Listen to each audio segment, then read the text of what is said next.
Time podcast with our host, Mina Valentin. Mina, how are you? You have your books up. You're ready to go. Your Duke's up. We have an interesting conversation today. How are you? Book 1, Four Horsemen. Book 2, Four Horsemen. Book 3 is up and being sold, but we're trying to do the wraparound for book 3, although the cover's done. And book 4 is finished, and we're waiting on a cover. Yippee skippy. Yeah. Have a lot to talk about in the meantime, don't we? Absolutely. So our topic today is scandals at the opera. Love, luxury, and high society on display. Why was the opera such an important social hub during the Regency and Georgian era periods? It was a place to see and be seen. They had boxes that they sold, and so it was almost expected that the higher echelon of the aristocracy would have their own box. But down in the gallery, the poorer, or the not necessarily poor, but people of less means could buy tickets and sit on the floor. Seating was like benches, and then they would try to cram pack like 10 or 12 people on a bench. And then during intermission or during their breaks, people that were dressed to the nines, they would go downstairs and with the intent of buying a glass of champagne, but it really was to check around and see who was there and gossip a little bit if they could. There were scandals that happened from time to time with people sneaking in and out of other people's boxes, which was funny.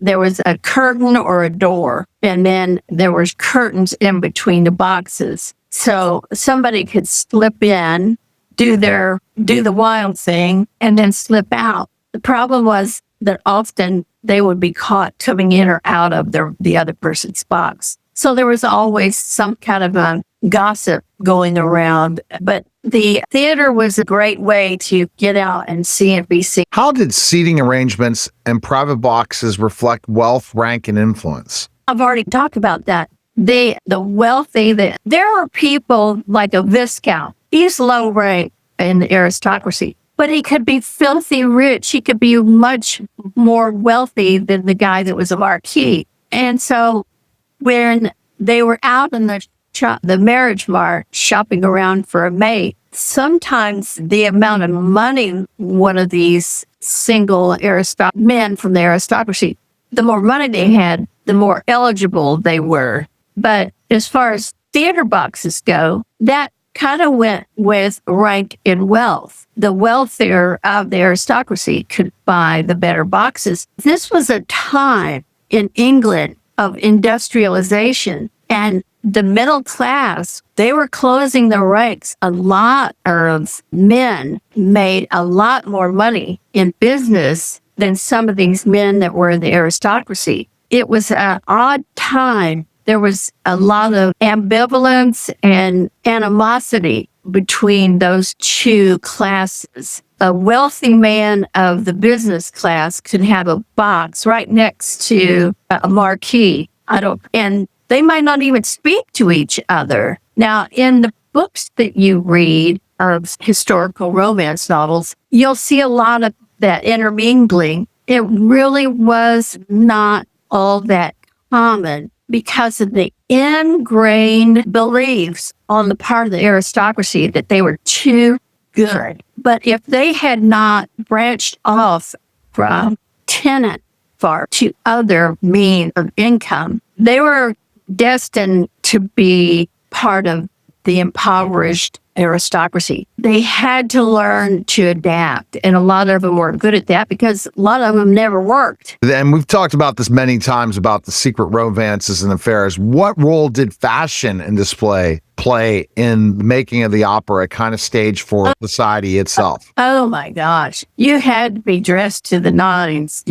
And just like the box spoke of the man's wealth, the woman was judged by the design and the material, and that made a big difference in her eligibility. If she looked the part, she had a much better chance of hooking herself up with a wealthy man from the aristocracy. Fashion was very important, very important. Yeah, absolutely. Fashion is an important thing to make your mark. Can you share a famous opera night scandal that rocked high society? Oh gosh, I can't think of any right offhand. I can dig one up for you, but I can tell you that a lot of scandals were evolved around the younger opera singers. They became mistresses for a lot of the wealthy. And a lot of times when the man decided it was time for him to move on, he usually gifted her with something, a piece of jewelry, or some of the wealthier ones would even give her a little townhouse or something. But if she was not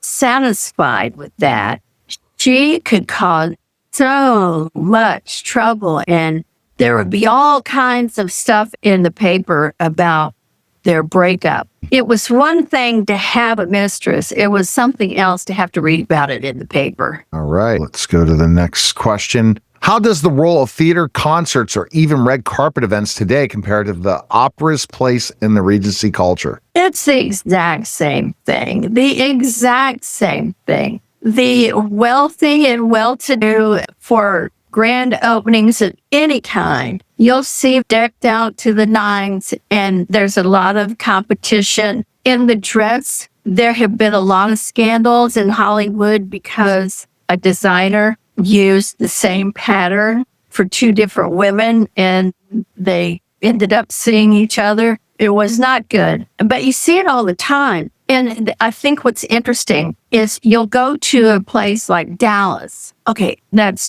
way too affluent. Let's take Dayton, Ohio. All right. You take the affluent from Dayton, Ohio, and they're going to strut their stuff, and I'm going to one-up you. But then you take them and put them in a Dallas opening, and they're like the cheap seats. It depends on what fishbowl that you were born in. Were you born in an aquarium, or were you born in a little tiny kitchen, one-seater swim around bowl? Because the bigger the bowl, the more chance of seeing big fish, little fish, fancy fish. And if you have a small bowl, you might be able to show yourself off as a fish, but then you put them in the aquarium and they just blend in. They're not noticed. The same thing happens today. The same thing. I've seen it so many times in different parts of society, where different areas of the country where I've lived. It tickles me seeing them strut their stuff. Let's put them somewhere else and see how they do. Absolutely. All right. And the best place to go to purchase your book and learn more about you is go to MinaValentine.com. Purchase the books today. Right. All right. You're listening to the special simulcast, The Neil Haley Show and The Mina Valentin Show. Guys, take care.